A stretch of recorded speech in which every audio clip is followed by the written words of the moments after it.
Okay.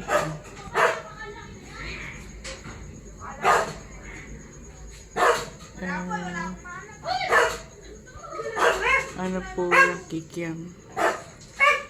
Tapos ayan po, nakagawa na po ako ng aking sauce.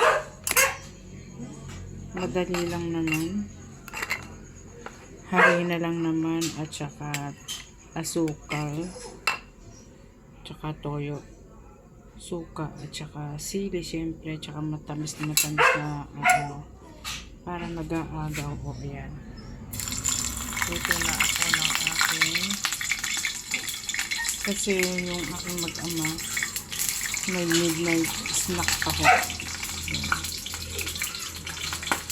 Simulan ko na iprito yung aking kikiam.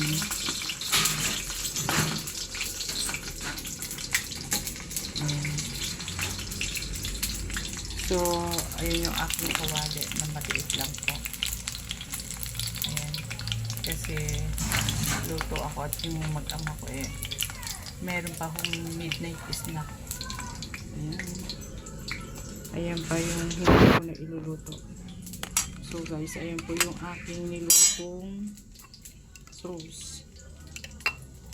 Ayan po. Ayan. Bilhin na natin yung aking nilutong. Ayan po. Ayan, ang bilis na maluto.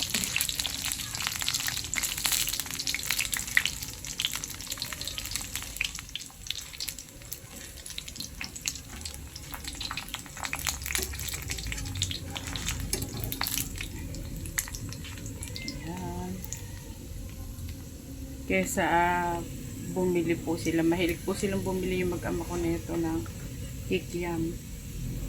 Halagang 40 pesos. Ito pag binili mo na itong supot-supot na ganito is 25 pesos lang ho. Hindi ba ang tutugin na ho.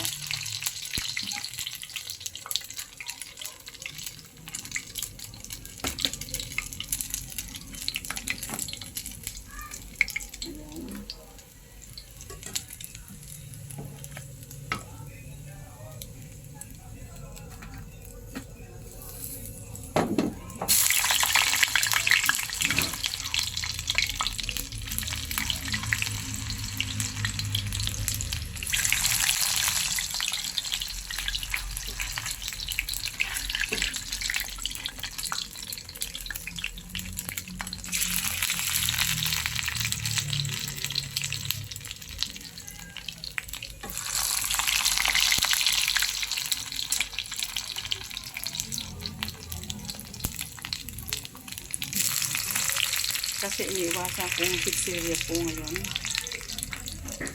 Dahil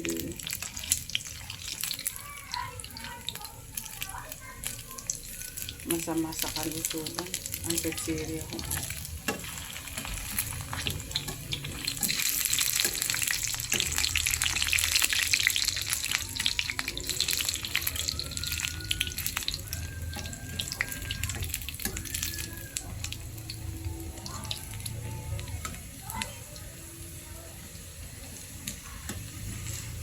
Kasi pag bumili ka sa naglalako,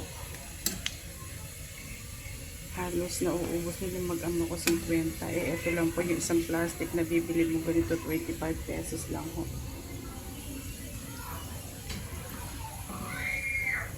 Napakadali lang naman kung makaluto ng sauce.